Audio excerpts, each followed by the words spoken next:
नमस्कार, आपका बहुत-बहुत स्वागत है हमारे चैनल द फार्मा कोर्स 2.0 में। तो हम पढ़ रहे थे कम्युनिटी फार्मेसी एंड मैनेजमेंट का चैप्टर नंबर 9 जो कि है कम्युनिटी फार्मेसी मैनेजमेंट। इस चैप्टर के कुछ टॉपिक हमने लास्ट लेक्चर्स में कवर कर लिए हैं। अगर आपने वो लेक्चर्स नहीं देखे होंगे तो आप हमारे चैनल पर जाकर देख सकते हैं। और अगर आपको हमारी ये कोशिश अच्छी लगती हो तो प्लीज़ हमारे चैनल को लाइक करिए, अपने दोस्तों के साथ भी शेयर करिए और नए हैं तो सब्सक्राइब करिए।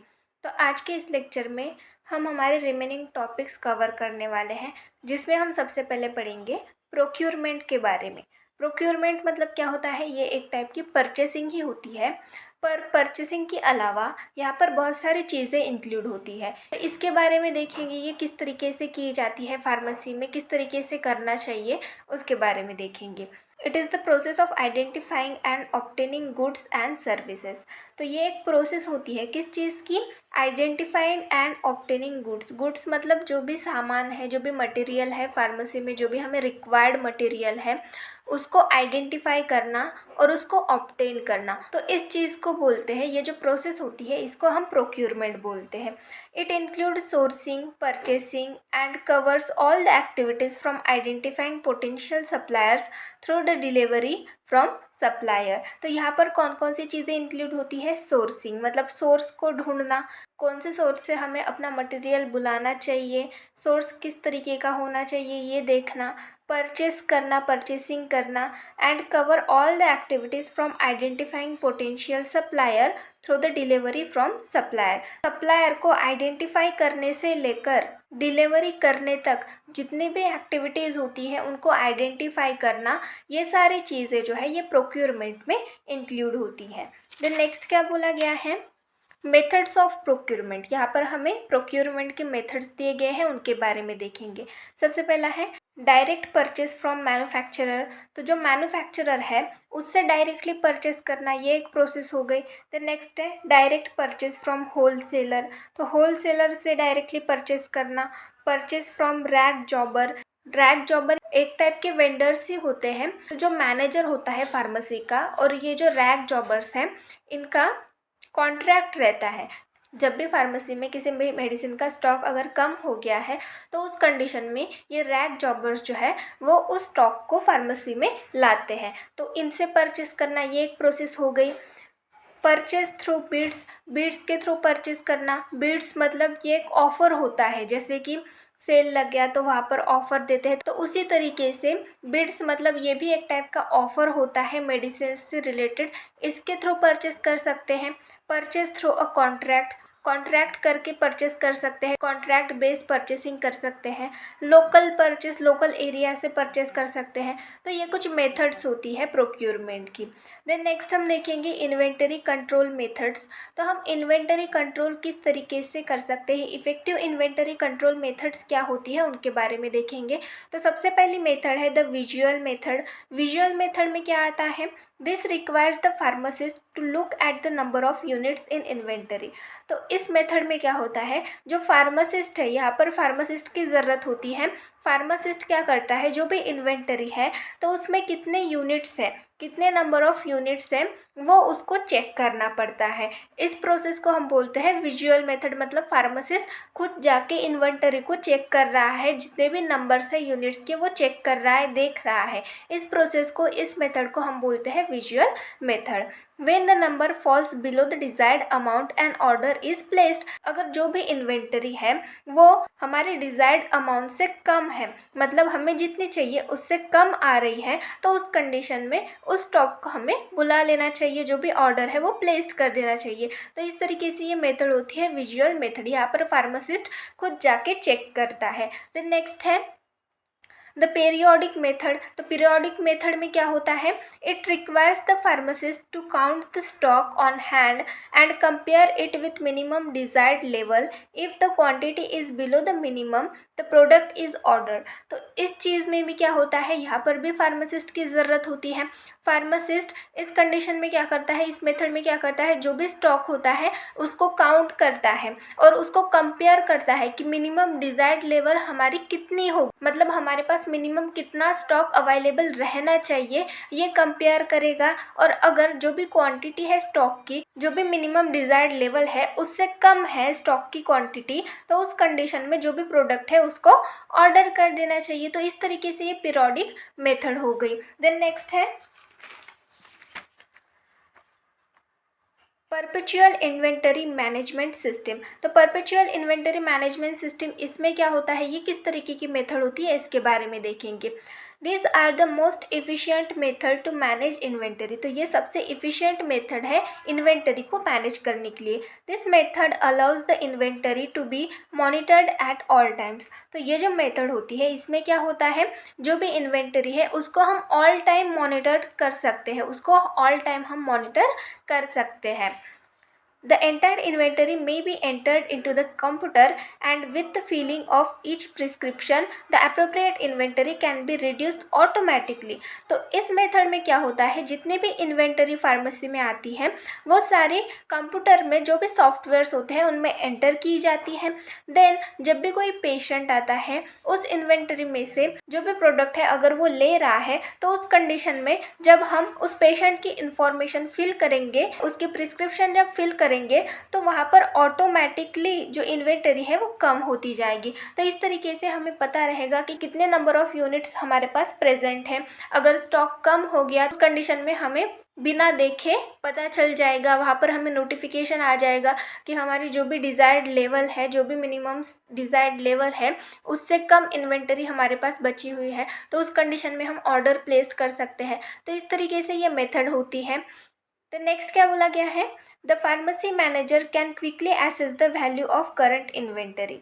तो जो भी फार्मेसी मैनेजर है वो एसेस कर सकता है जल्दी से, क्या, the value of current inventory. जो भी इन्वेंटरी उसके पास प्रेजेंट है उसकी वैल्यू, मतलब वो कितने अमाउंट में है, कितने अमाउंट में प्रेजेंट है, कितनी मिनिमम लेवल हमारे पास होनी चाहिए, उससे कम है या उससे ज़्यादा है, ये चीज़ वो देख सकता है। तो इस तरीके से ये मेथड होती है perpetual inventory management system. Then next method है ABC एनालिसिस। तो ABC एनालिसिस में क्या होता है, ABC मतलब ऑलवेज बेटर कंट्रोल, इसका फुल फॉर्म है always better control. ABC analysis is a strategy for inventory management. तो ये एक स्ट्रैटेजी है इन्वेंटरी को मैनेज करने के लिए। It based on demand and cost. तो ये डिमांड पे और कॉस्ट के अकॉर्डिंग इसको बनाया गया है। ये किस पे बेस्ड है, डिमांड पे और कॉस्ट पे। तो इनके बारे में देखेंगे वन बाय वन। ए में क्या आता है, एक्सपेंसिव इन्वेंटरी। जो ए होता है ABC एनालिसिस में, जो ए होता है उसमें एक्सपेंसिव इन्वेंटरी आती है जो कि कवर 70% ऑफ टोटल बजट। तो टोटल बजट कितना कवर करती है, 70%। और 10% परचेस, मतलब अगर हम उसको 10% परचेस करेंगे तो वो ऑलमोस्ट 70% का बजट जो है वो कवर करती है। तो इस तरीके से ये ए हो गया। देन नेक्स्ट है बी में क्या आता है, नाइदर कॉस्टली नॉर चीप, मतलब ज़्यादा महंगी भी नहीं और ज़्यादा सस्ती भी नहीं। जो मीडियम लेवल की जो मेडिसिन होती है, जो भी प्रोडक्ट होता है उसको बी इस कैटेगरी में इंक्लूड करते हैं। Covers 20% of total budget. तो बजट कितना कवर करता है, 20%। और 20% परचेस कितना करना पड़ता है, 20%। तो इस तरीके से ये बी हो गया। देन सी कैटेगरी में किस तरीके के मेडिसिन आते हैं, लो कॉस्ट इन्वेंटरी। जो लो कॉस्ट होते हैं, जो चीप कॉस्ट के होते हैं वो सी में इंक्लूड होते हैं। Covers 10% of total budget. तो ये 10% बजट जो है वो कवर करते हैं। 10% परचेस, यहाँ पर 70% परचेस चाहिए, 10% नहीं, 70% ये परचेस करना चाहिए। और जो भी बजट है ये 10% कवर करते हैं क्योंकि ये लो कॉस्ट के होते हैं। तो इनको अगर हम ज़्यादा परचेस करेंगे तो ये जितना सेल होंगे तो उसमें हमारा 10% जो बजट है वो कवर होगा। और अगर कॉस्टली जो एक्सपेंसिव है वो हम अगर 10% भी बुला रहे हैं तो अगर वो सेल हो रहे हैं तो उस कंडीशन में वो हमारा 70% बजट जो है वो कवर करते हैं। तो इस तरीके से ये ABC एनालिसिस होता है। देन नेक्स्ट है वेद एनालिसिस। तो ये किस तरीके की मेथड होती है इसके बारे में देखेंगे। VED analysis is very useful in controlling and maintaining the stock of various type of drug. तो वेद एनालिसिस जो होता है वो वेरी यूजफुल होता है, बहुत ज़्यादा यूजफुल होता है। किसके लिए, controlling and maintaining the stock. जो भी स्टॉक है उसको कंट्रोल और मेंटेन करने के लिए वेद एनालिसिस बहुत ही ज़्यादा यूजफुल होता है। तो इसके बारे में देखेंगे।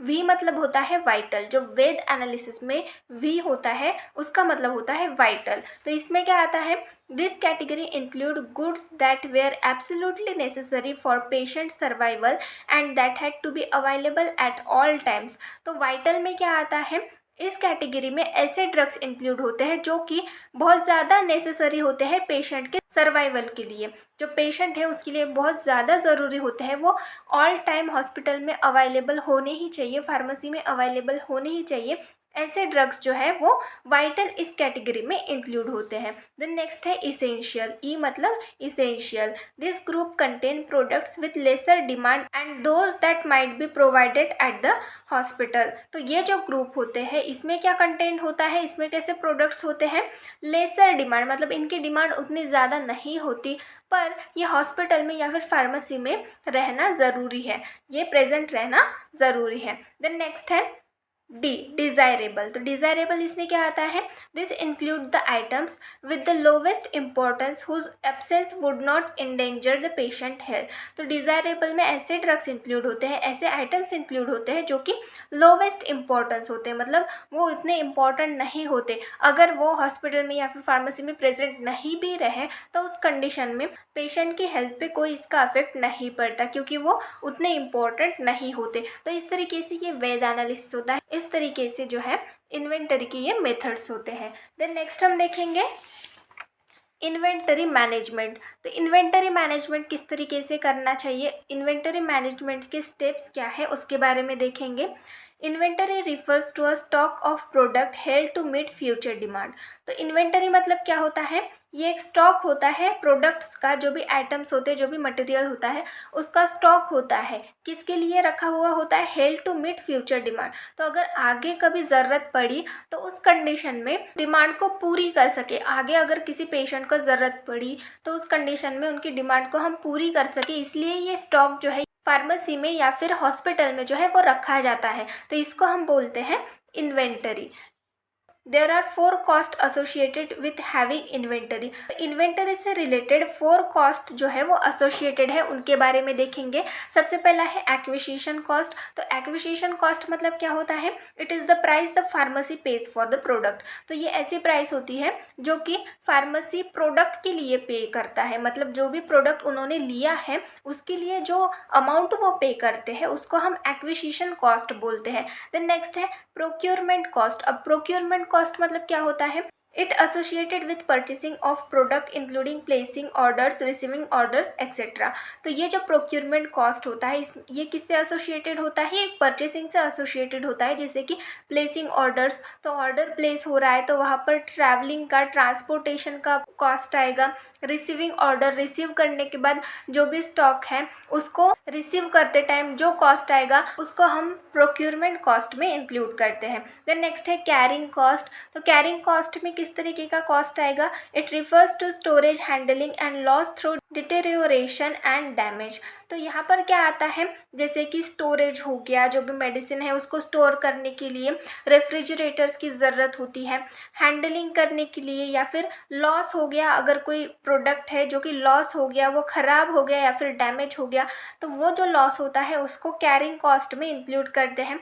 देन नेक्स्ट है स्टॉक आउट कॉस्ट। तो स्टॉक आउट कॉस्ट मतलब क्या होता है, is the cost of not having the product on the shelf when patient need it. तो स्टॉक आउट कॉस्ट में ये ऐसी कॉस्ट होती है, इस कंडीशन में क्या होता है कि जो प्रोडक्ट है वो फार्मेसी में अवेलेबल नहीं होता जब पेशेंट को उसकी ज़रूरत होती है, तो उस कंडीशन में इसको हम बोलते हैं स्टॉक आउट कॉस्ट। तो इस तरीके से ये कॉस्ट होते हैं जो कि इन्वेंटरी से एसोसिएटेड होते हैं।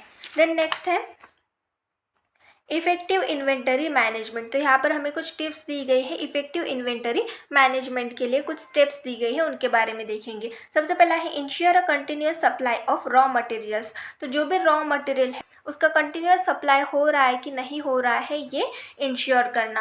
देन नेक्स्ट है maintain sufficient stock of raw material. जो भी रॉ मटेरियल है उसका सफिशिएंट स्टॉक जो है वो मेंटेन करके रखना, ताकि अगर कभी ज़रूरत पड़े तो ऐसा ना हो कि हमारे पास स्टॉक ही अवेलेबल नहीं है, तो ऐसा नहीं होना चाहिए। इसलिए जो भी रॉ मटेरियल है उसका सफिशिएंट स्टॉक हमेशा मेंटेन करके रखना चाहिए।